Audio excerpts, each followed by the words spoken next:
Do dreams dictate our destiny?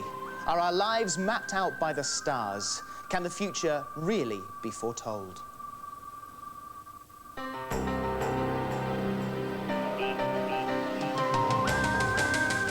Four ordinary people hear their futures predicted, but will they come true? She hit that one bang on. Yeah, hit the nail on the head there, yeah. The man who claims he can determine the sex of unborn children is put to the test. All right, I got what I need. And the people who claimed 5 months ago they could see the future. The National is, again, a sporting event which has a messy horoscope on the day, because it may not happen. Please, walk out of here!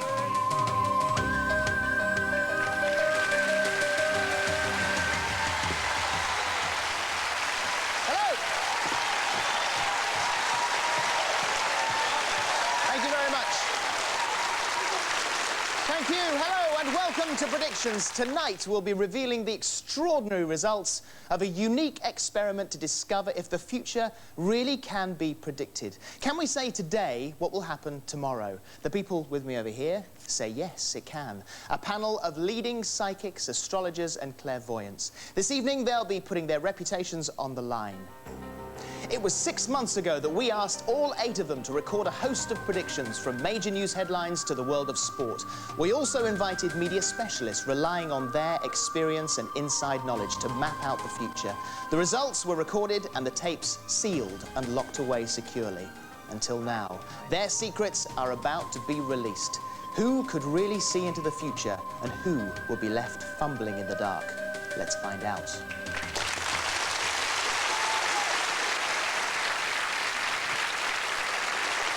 Well, by now, we all know in whose cabinets these 2 trophies, the FA Cup and the Premiership, are residing. But did our psychics and experts know back in January?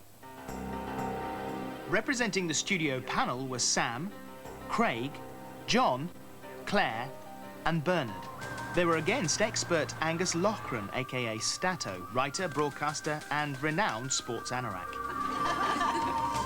Despite claiming to know nothing about sport, Psychic Sam got off to an absolute flyer.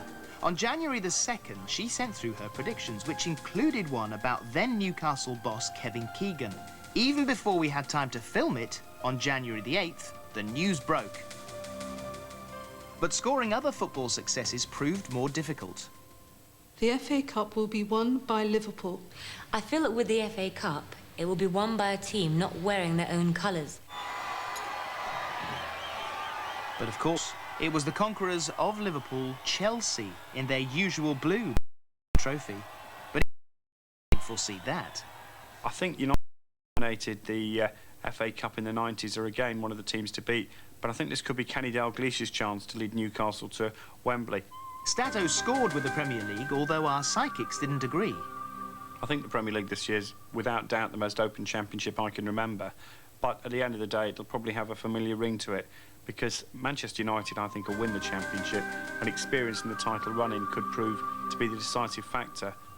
Another problem area was the England v Italy World Cup clash. So I take England to win 1-0 with that man Shearer getting the crucial goal. Although I think England will probably win it, they're not the favourites to win it, and the result will be disputed. The chart for the England-Italy game shows the planets representing both teams to be very, very weak. So it looks like being a poor game with neither team playing particularly well. England definitely won't win. It looks drawish, but with Italy just being strong enough to get it by the odd goal, maybe 1-0. So only John Frawley was spot on. The next qualifier against Georgia proved easier to get right. And I take them to win, and I think they'll win by 2 clear goals. And against Georgia, England will win 2-0. For the England-Georgia game, the chart shows England doing well. The Georgians are going to play a lot better than anyone expects, but England should win quite comfortably, probably by a couple of goals, 2-0 maybe. So John scores 2 out of 2. But the real hits came as Bernard predicted the outcome of Britain's favourite steeplechase. The National is an interesting race because it may not happen. The horoscope for the event on the pre-arranged time is so difficult that it may be that the race is for some reason cancelled or made invalid or something like that. The Grand National was plunged into chaos today when it was abandoned following 2 bomb warnings police believe were from the IRA. All 60,000 spectators hoping to watch the world's greatest steeplechase were told to leave. Yet perhaps more staggering were the claims of Claire and Sam, who independently came up with the same ridiculous-sounding prediction back in January. There's Eric Cantona as well, who I feel is going to fall out a little bit with the other Manchester United players, and there's a link for him with France, so we may well see him returning to his home country. I predict that either Alex Ferguson or Eric Cantona will be leaving Manchester United for good because of domestic pressures by the end of this year. The flamboyant Frenchman Eric Cantona has astounded the football world by announcing his retirement from the game. Manchester United revealed the superstar's decision this afternoon.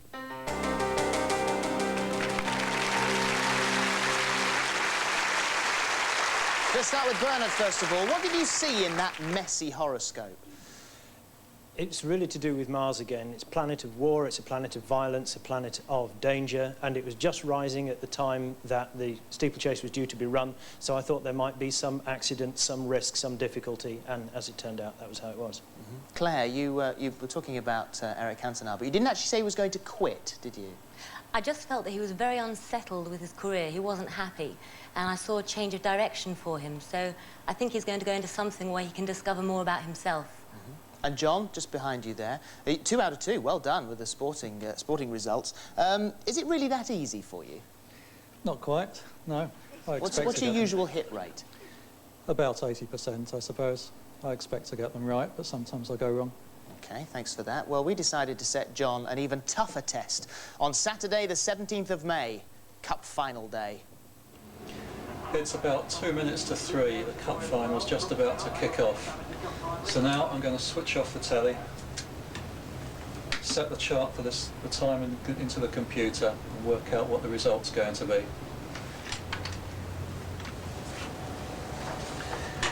This is the chart that the computer's produced. I'm now going to look at this and look for the indications of victory for whichever team. So John's made his prediction and put it in an envelope until after the match. But whilst he's waiting for the results, let's have a look at how he came to his conclusion. This side of the chart would represent Chelsea, and this side would represent their opponents, Middlesbrough. And straight away there's a very strong indication of success for Chelsea. We've got the moon, which shows the general trend of the afternoon, the way events are going, and that's coming right down onto the Chelsea part of the chart. And so, the moment of truth. Did John get the score right? Let's go straight over now to our sports reporter, Peter Staunton at Wembley. Peter, goal from the beginning and end. So that's the result. Chelsea win 2-0. Now let's see what I predicted.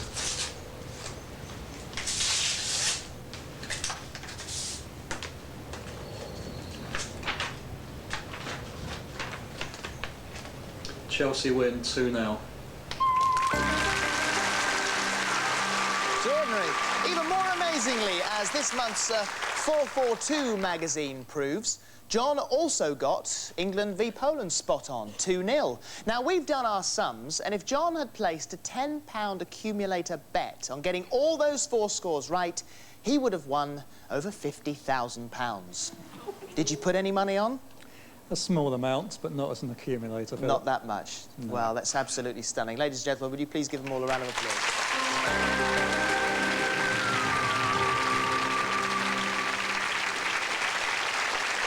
Experiment in telling the future hasn't just been confined to news and sport. We wanted to see how 2 members of our panel would fare in predicting the lives of 4 complete strangers who all live in different areas but share the same address, Coronation Street.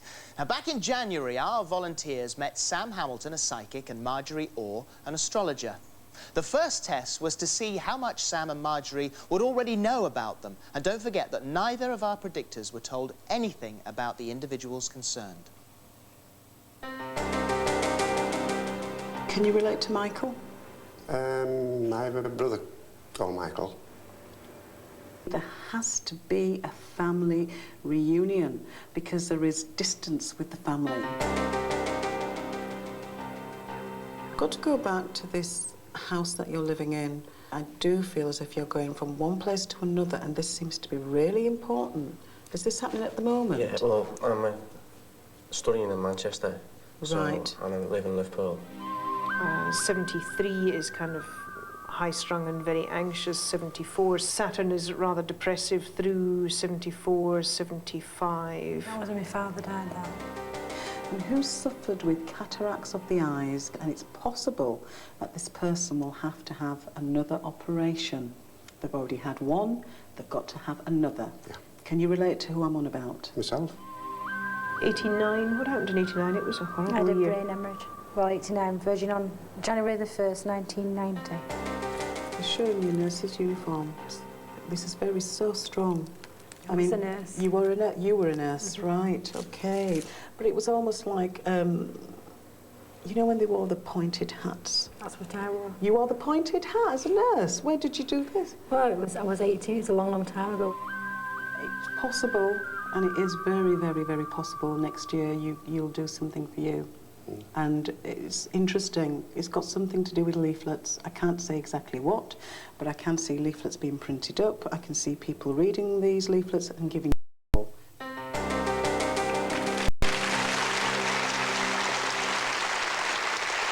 there you go.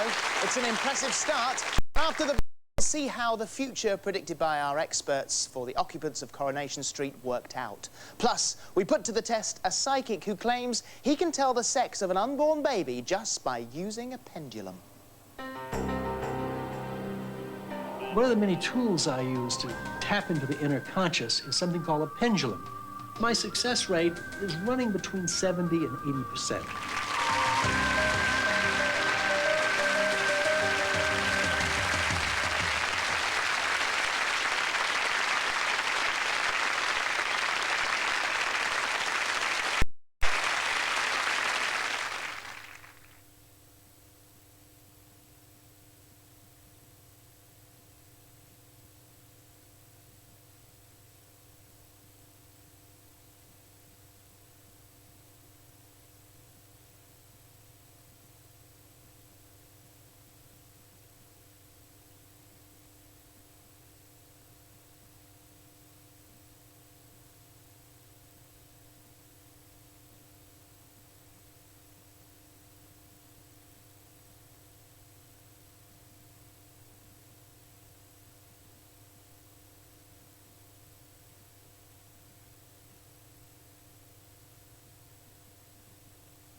Welcome back to Predictions. In a moment, more excitement and drama from our real-life Coronation Street folk. But first, let's see how our experts get on predicting the future in the fast-moving, topsy-turvy world of showbiz.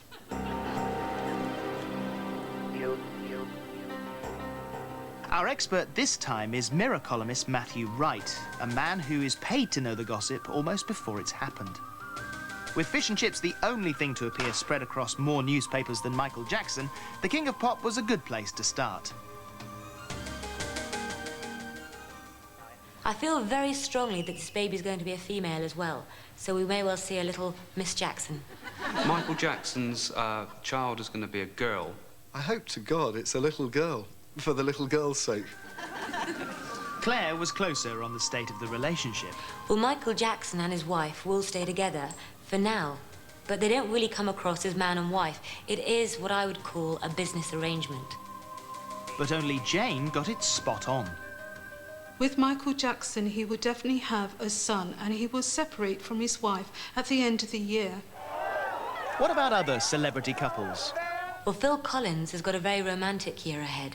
There's a wedding for him, and it's going to work this time as well. I would predict that Phil Collins will marry Oriane Seavey. I would say it would be the latter part of this year. No, actually, I'd say it would be in the summer of this year. I could see that happening.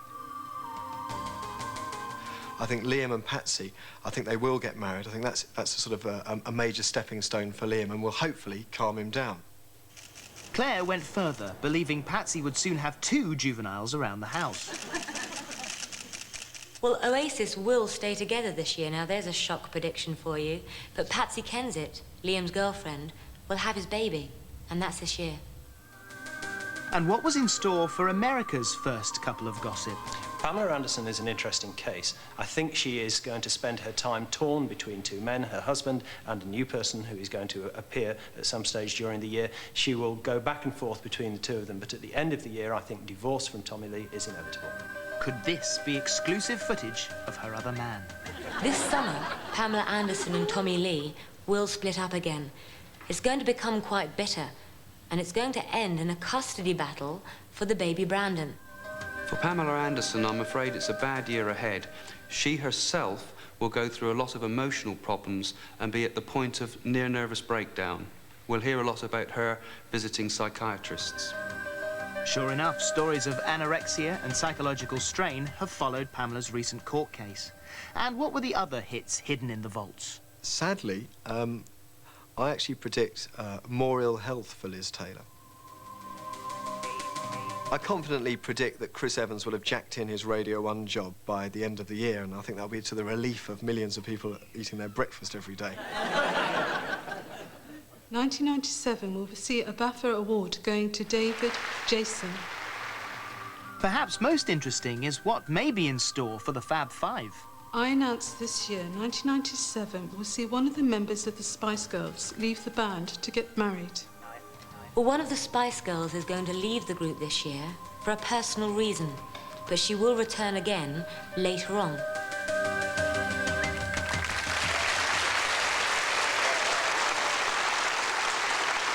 Some extraordinary hits there from our panel.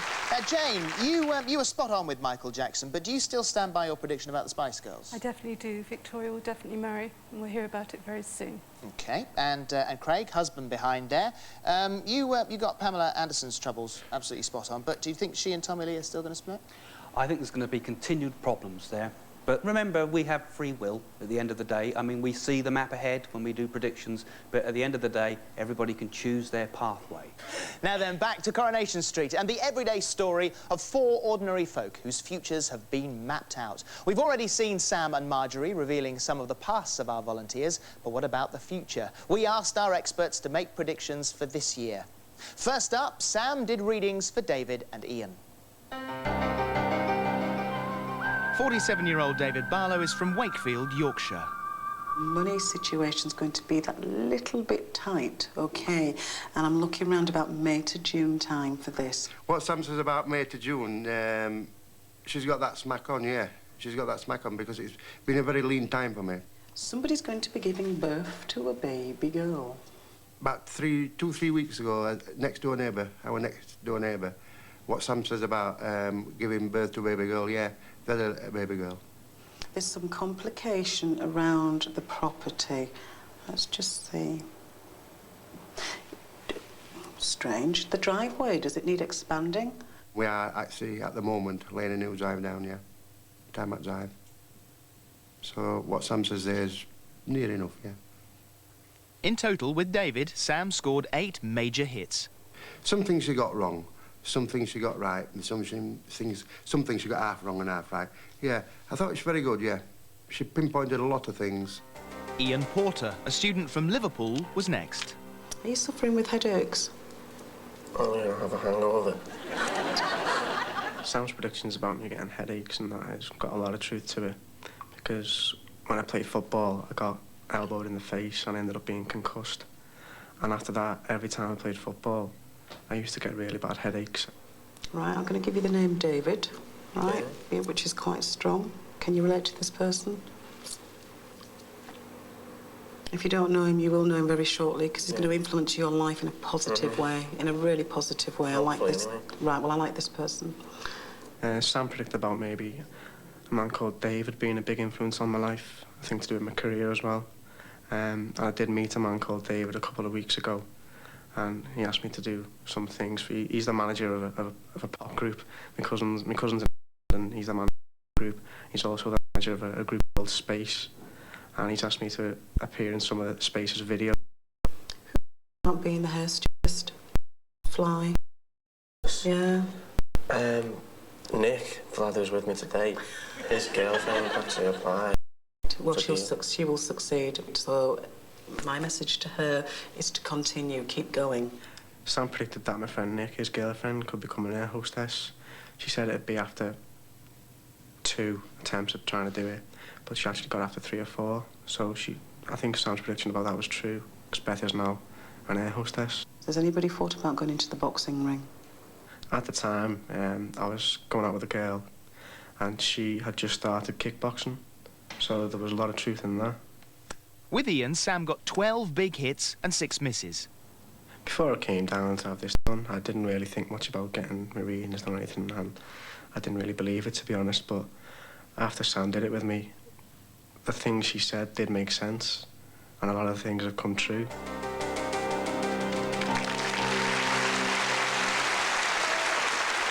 Now, as Marjorie used astrological charts, she did her reading without Olwyn and Lynn present. We asked them both to keep detailed diaries, and last week we compared notes. First, Marjorie, Lynn Barlow, David's wife. Knowing that I'm going to hear about what she's predicted for the future is worrying, because she was so accurate with the past. Starting from the beginning of February, about to the 2nd of March, a couple of Neptunian, 3 indeed Neptunian influences, which are not particularly wonderful. You can get either things to do with gas or even poison around the place, so things that feel kind of slightly awkward. So you either get all the central heating system, or you get it you know, the radiators burst and everything. It can turn out to be a little bit of an illness, or it may just be a loss of some sort. Slightly sticky patch, again, also the end of February, about the 24th of February to the 4th of March. Some difficulties, a bit pessimistic, and even the week before that, which would be about the 18th to the 24th of February, is a bit gloomy as well. The dog actually died on the 17th, so the feelings in the household, nobody really wanted to say anything to David or dare say anything to him. So you were all sort of like walking on glass. She was so very accurate. I was a total non-believer, you know, before January. Now, I think there are some truths in it, but I think you've got to look at it openly. Olwyn Kirkham from Manchester was Marjorie's second volunteer. You'll find some things picking up from about the 18th of February to about the 8th of March, which are Uranian influences. Without wishing to make you too gloomy, I mean, I think that end of February into early March will be slightly awkward. Well, at the end of February, my husband, when he came home, he wasn't very well at all. And from there on, he started to get worse. He was went to the doctors, and they took him to hospital to have tests. And he didn't seem to be improving. And like Marjorie says, around that time, I was feeling pretty down. 2 or 3 midpoints around that 24th of February to the 6th of March. It looks like one of these key kind of, you know, the best thing to do with those is to get a huge amount of work, because if you can channel the energy into work, you get rid of some of the gloom. I was offered a different position than I was doing, a different job. And so I was very much involved with work for quite some time through there. Into April, now, Uranus picking up about the 3rd of April to the 25th of June, lacking stamina, feeling a little bit confused, feeling that things aren't that great. Oh, well, in April, it was one of those times where you go home and one thing breaks, then something else breaks, but things just kept falling to bits, basically. Everything that you touched seemed to fall to bits. 3rd of June to about the 20th of July, Pluto, Jupiter, Pluto, sudden changes in your financial circumstances. You could expect that something would improve. I was in touch with my solicitor, and I had an accident, had a whiplash claim going through, and she phoned me up to tell me that the settlement had been made, which I accepted, which would made life a little bit easier. Olwyn felt Marjorie's reading was up to 80% accurate. The future predictions, the moods particularly, and the things that happened round about those times were correct, and I feel a lot more to believe in horoscopes now than I did. And for agreeing to be our human guinea pigs, please thank our 4 Coronation Street volunteers.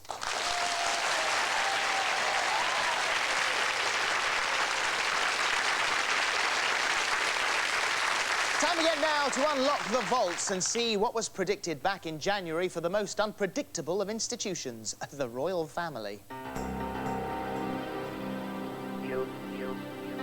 Here our team were up against Daily Mail columnist Nigel Dempster, the man who's had his finger on the royal pulse longer than the family physician himself. First up, everyone had their say about Prince Charles and his future. The chart shows that Charles and Camilla are never going to marry. I don't think that Camilla will ever be replaced. I predict they'll be together for the rest of their lives. They've been together for a quarter of a century. They'll be together for the next quarter of a century. They'll never marry because they can't marry. But in January, what was in store for Diana? I think she'll be very attracted to somebody during this year, and very much perhaps wanting to have a relationship. But I think she will actually keep this very much under wraps, and whether or not any of the rest of us know about it is debatable. I also predict she will have a new man in her life, but the public will not know of this for some while. For Princess Diana, I'd predict that she'll be remarrying in the summer of 1998. And she's going to have more children, probably 2, with her new husband. Could this new man be tabloid target Christopher Wally, or even Dr. Hasnat Khan? But what about Fergie and Andrew? A summer holiday with the children in Spain, and everyone's going to say rapprochement. Well, it is a rapprochement, and then it isn't. They're never going to be married again. Nigel was right about the joint holiday, but wrong about the time and location. As for Fergie, some of the predictions were a little more predictable. And I think during March time, she's not going to feel too happy, and she may feel quite isolated and lonely, whereas a little bit before that, sort of February time, I think maybe some past embarrassment or scandal may come up, which is embarrassing for her and makes her feel rather down. To the strains of God Save the Queen, the Duchess of York was escorted through a Viennese shopping centre by fake guards to sign books. The Duchess of York this year has got Pluto squaring Venus, which is the kind of influence that tends to bring you madly passionate romantic relationships that are basically not very good for you. By her own admission, Fergie's definitely in the process of hunting out that new relationship. On Prince Andrew, expert Nigel and psychic Sam saw opposite eventualities, and not for the last time. Andrew, I predict, will never, ever find another woman because he's not looking. I predict for Andrew and Fergie that even though he'll still carry a torch for Fergie, he will actually move on. He's seen with mystery in public. I feel there'll be a strong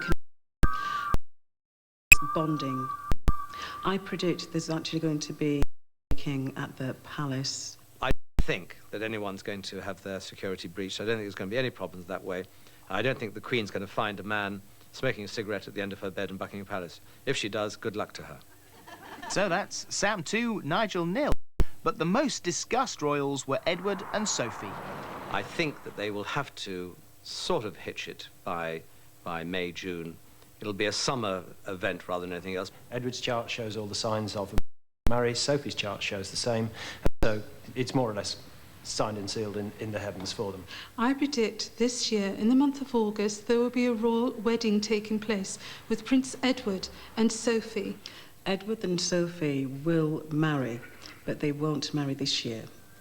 Just 3 days after his predictions, this story hit the papers. Well, looking at Edward and Sophie's charts, it's as if they're already married anyway, because they're living the commitment that married couples have. I predict that marriage for them will be in November. It's also the best time for them to do it as well.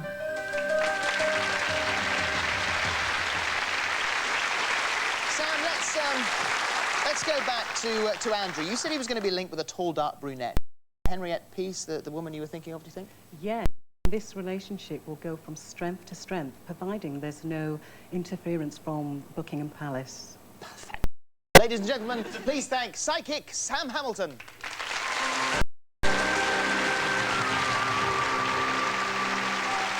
And now, to a showdown. On my left is Mary Cronk, a British midwife who claims by listening to a baby's heartbeat that she has achieved at least a 60% success rate in predicting the sex of an unborn child. Welcome to the programme. On my right, from America, Dr. Tag Powell, who says he scores a success rate of up to 80% by using a pendulum and his psychic ability. If you want to see what happens when they go head-to-head, then join us after the break. Plus, the extraordinary tale of a child's life saved by a premonition. It's horrible to think what could have really happened if she hadn't have had that dream, knowing what she was doing.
Welcome back to the showdown between our British midwife and American psychic. Which one could defy the odds and predict the correct sex of unborn babies? To put them to the test, we got together a group of 20 very expectant mothers and asked Tag and Mary to predict whether they thought the bumps would produce baby boys or girls. All right, I got what I need.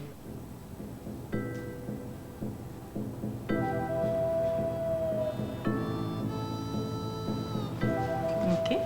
First disagreement. Tag says a girl, Mary a boy.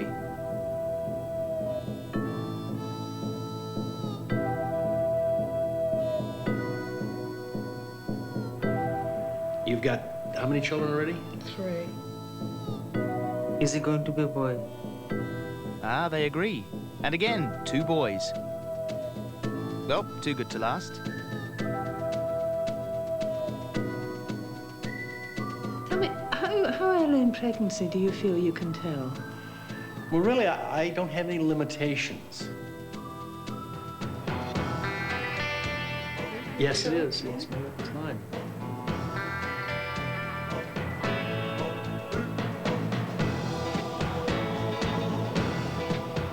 So here's how they do it. For Tag, a circular movement of the pendulum means a girl, side to side, a boy. And Mary says the heartbeat of boys and girls sound totally different.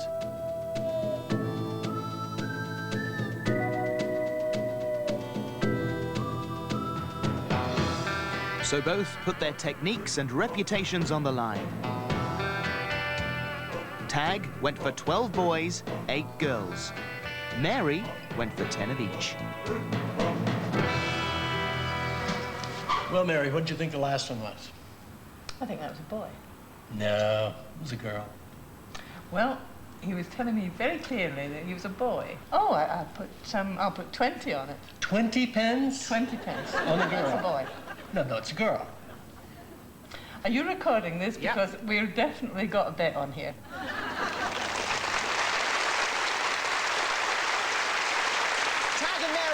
Tonight to hear the results, which so far we've kept very secret. But before the moment of truth, an admission to both of you, because we did ask somebody else to pit their wits and their skills up against yours. You may think that this is dead easy and anyone with a bit of luck could get it at least half right. Well, we've thrown down the challenge to a third expert.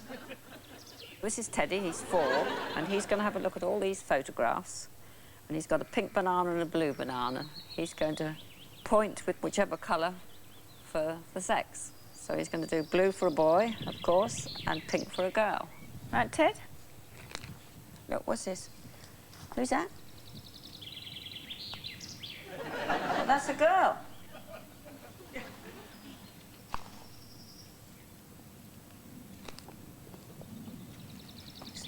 And this one? Is this a girl or a boy? Come on, give it to me then. Oh, it's going to be a boy.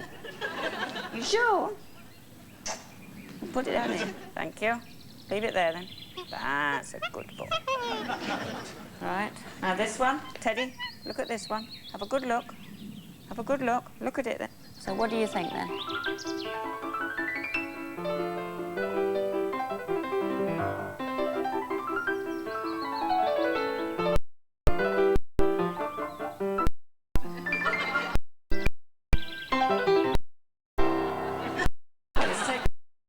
Now to sort all this out. I think he's trying hard, and I think he'd do very well. But the end conclusion is when they're all born. You were very good, weren't you, Teddy? Give us a kiss then.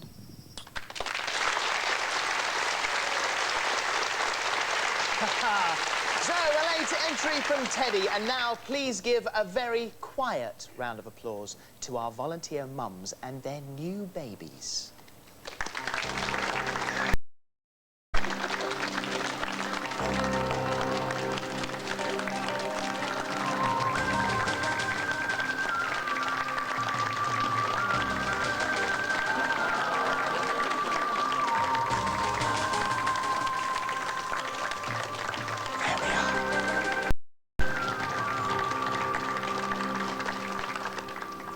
That's the silliest round of applause I've ever heard in my life. Now, at this point, I should explain that two are as we speak. One is still waiting, one couldn't make it, but I am in touch, and if there's any late-breaking developments, let me tell you, she's pushing very hard, both of them are, and we'll let you know first. Now then, before I reveal the results, I've got to ask this lady down here, and this is Sandra. You are the one that they were arguing about at the end of the tape, weren't you? Yeah, that's right. OK. What did you turn out to be? Little boy. A little boy, of course, in the blue. So who was right there? I think you were right. I think you were right. So there you are. So you actually owe us some... He's got his money out already. Now, it's time for the results. Now, if Teddy got your baby right, would you please take a step forward? Teddy, of course, being the chimp. And that is, that's 7 mothers, which is a success of 41%. Thank you very much, ladies. If you'd like to step back. There's always one, isn't there? If Tag got your baby right, would you step forward, please? And that, Tag, I'm afraid, is also 7, which is another 41%. So you equaled the monkey there.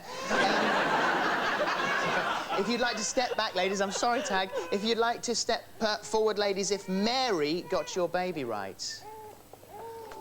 And that is 13.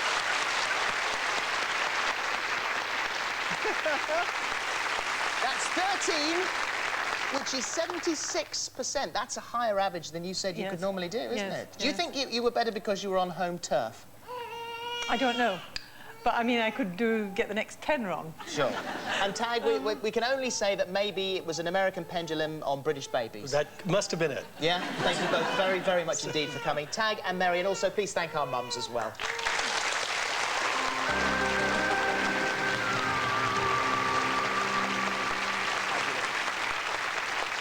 Now then, staying with the subject of babies, the story of one grandmother's extraordinary premonition. When Gaynor Hattersley was growing up, she was used to hearing about her mother's premonitions. What she didn't know was that one day, one of them would be a lifesaver. It was about 3 years ago that my mum came over when I was carrying the last little lad, that she said she'd had this dream. About 5 weeks before the baby was due, but I had this dream. Gaynor went in labour at the top of the stairs, and she knew she was going to have him, but the cord was all round its neck. So I just pulled the cord out over its head, you know, and let her have the baby. And the baby was fine. 3 weeks later, while Gaynor was taking a bath, she suddenly went into labour. So I shouted to Martin to phone the midwife, which he did do. And she said, I am having the baby now. I said, oh, get out of the bath. Well, I couldn't even get her to the bedroom. I just said, get on the bathroom floor. She just took charge. She knew what she would do. It's as if she knew everything. But then there was a complication.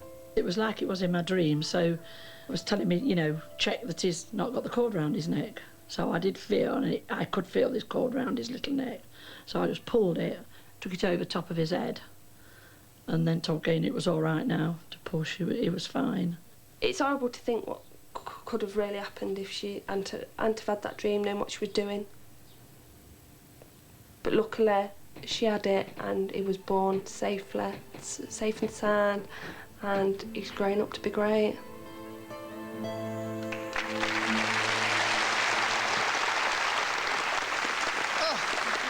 with me is Eileen Linley. Eileen, there is an interesting twist to this story. What was your ambition? To be a midwife. Is that right? Just too late now, I'm too old, yes. Please welcome the star of that film with his mum Gaynor, 2-year-old, nearly 3, Ryan Hattersley.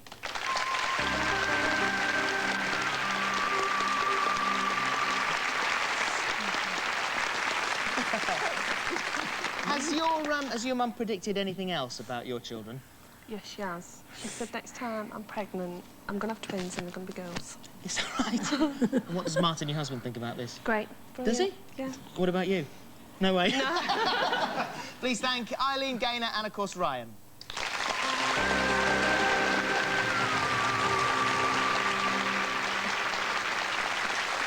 That's the quietest he's been all day. He's gone all shy.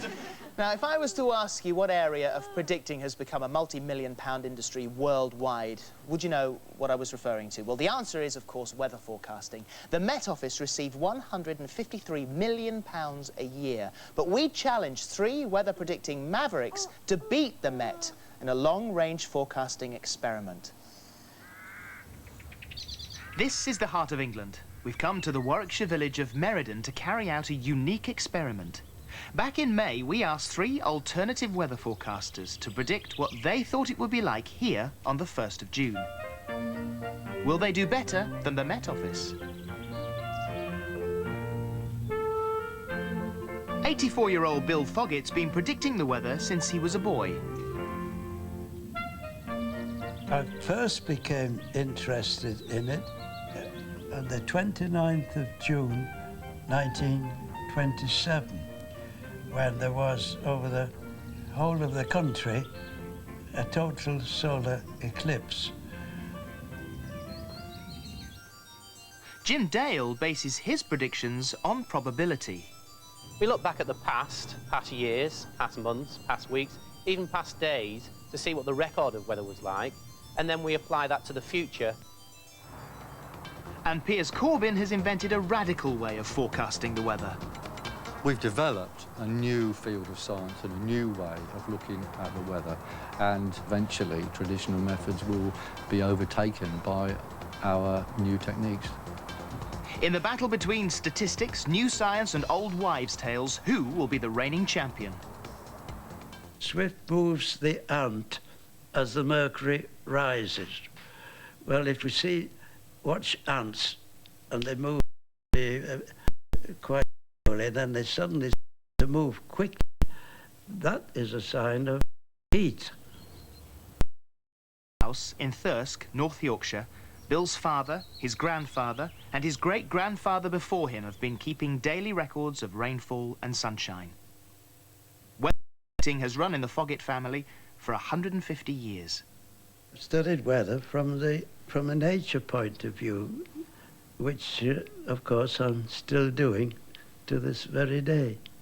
If Bill's weather wisdom is somewhat homespun, Piers has found his answers further afield. I developed a new understanding of how activity on the sun, such as sunspots, particles and magnetic effects, how they influence the upper atmosphere and actually the weather in detail all over the globe. And so, back in May, what did Piers Corbyn, Jim Dale and Bill Foggett predict for the people of Meriden? The 1st of June itself will have temperatures in the Midlands of about 18 degrees, 19 degrees, about 65 Fahrenheit. Likelihood of thundery showers, variable cloud. We're predicting a day, a mostly sunny day. We're expecting it to be warm, if not very warm. Temperatures around about 20 degrees Celsius, which converts to 75 degrees Fahrenheit. Light wind, so all in all, very pleasant. I think it'll be a lovely, sunny and quite warm day. Maybe just the odd shower here and there. A temperature around about 70. And sunshine right through the day from dawn to sunset.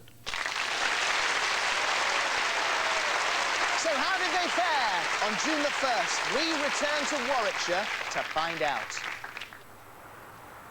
Back in Meriden, it's the day of reckoning for our 3 weather forecasters. Whose prediction for the 1st of June will come true? Will it be Jim Dale? His statistics suggested a dry, sunny day with temperatures of 24 degrees centigrade. Or Bill Foggett? His homespun wisdom came up with another sunny day, but the odd shower and temperatures of around 21 degrees. Or perhaps scientist Piers Corbyn, who predicted thundery showers and temperatures of 18 or 19 degrees. We spent the day in Meriden and asked the locals to be the judge. Well, it's absolutely splendid. Overhead sun, a little bit of breeze, more breeze than yesterday. It's very nice. Really nice, too hot. My name's Jim Litchfield. I live in Meriden. It is now 20 to 12 and the temperature is 18 degrees centigrade. It's sunny, but it's very windy. It's lunchtime and we've come to the Meriden Horse Show. Hello, my name's Natalie. It's 2:30 and it's 18 degrees and it's very windy. So, halfway through the day, and Piers is closest in temperature, Bill's been right about the sunshine, and Jim's spot on about it staying dry. Mid-afternoon, and we've gate-crashed the wedding of Cheryl and Paul Roach. It's very nice, very hot. Hi, I'm Cheryl. And I'm Paul, and today is our wedding day. It's 4:15 and it's 20 degrees in the shade. And it's a lovely day.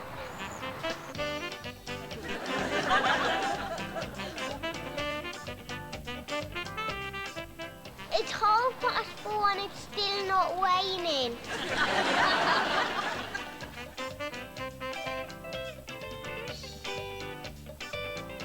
And as the day draws to a close, we've come to the local pub for a final verdict. It's Sunday evening, 80 degrees in the shade, and it's been one hell of a hot day. So Piers was right on the sun and early temperature, but his thundery showers didn't happen. Bill got the sunshine and temperature, but again predicted rain. So Jim wins by getting the sun and temperature right and mentioning the wind. Only the Met Office were really in the doghouse. They predicted 30 days of rain. And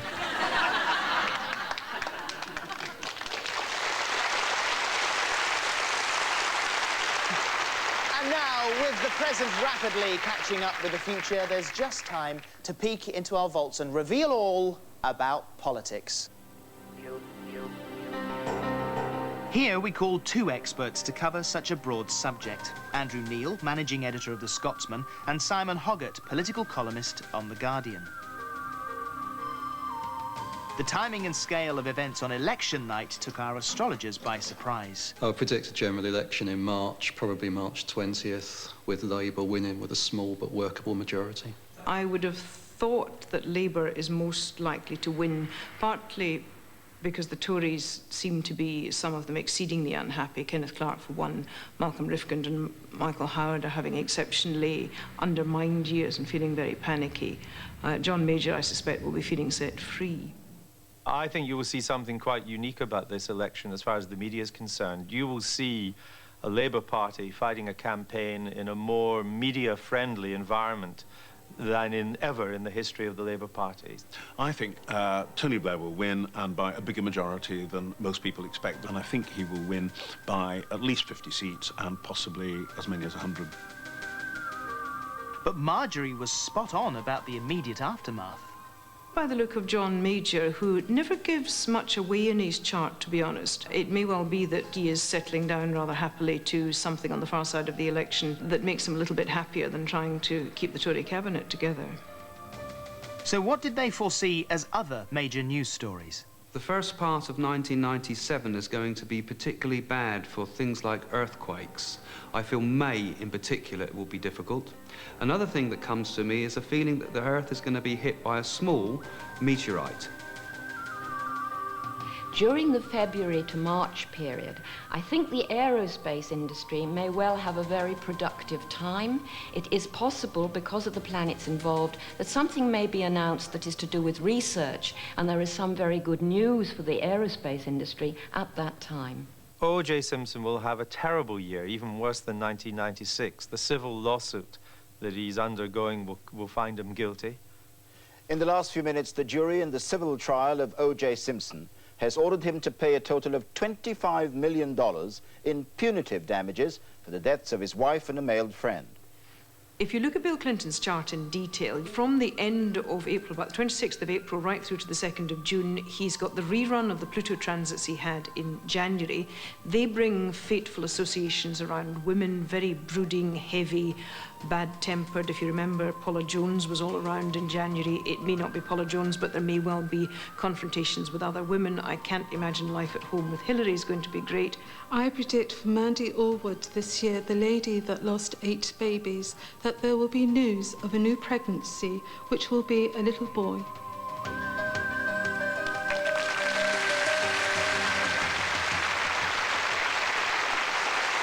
Marjorie, you forecast quite a bad year for Ken Clarke. How do you think next week's going to go?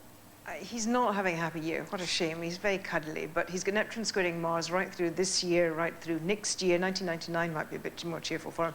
I think he almost certainly can't win the Tory leadership on these kind of transits, and if he does, he's going to be very unhappy. But his pet projects in the EU are also going down the chute. Peter, we had your charts and your predictions for what was going to happen in the leadership contest last Tuesday in our office, and when we looked at them after it had all gone through, you were spot on. What about this coming Tuesday? Well, I think William Hague, astrologically strong. I think that John Redwood also has got a lot going for him, but I would definitely put your money on William Hague. Thank you very much indeed to Marjorie, and also please a round of applause for the rest of our panel.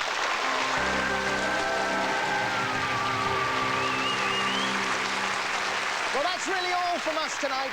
We will leave you with some of the predictions made by our panel. When you actually read in your papers what you're about to be told, forget, you heard it here first. Good night. I predict that Liam Gallagher is going to leave Oasis. Well, Liz Taylor's got a new relationship coming into her life, and from her chart, it's going to shock us even more than Larry did. I predict for this that Prince Charles will get engaged to Camilla. Liz Hurley has very, very sexy stars at the end of this year, and yet Hugh Grant's horoscope is very flat. You know, you can draw your own conclusions from that. She moves on, he gets left behind.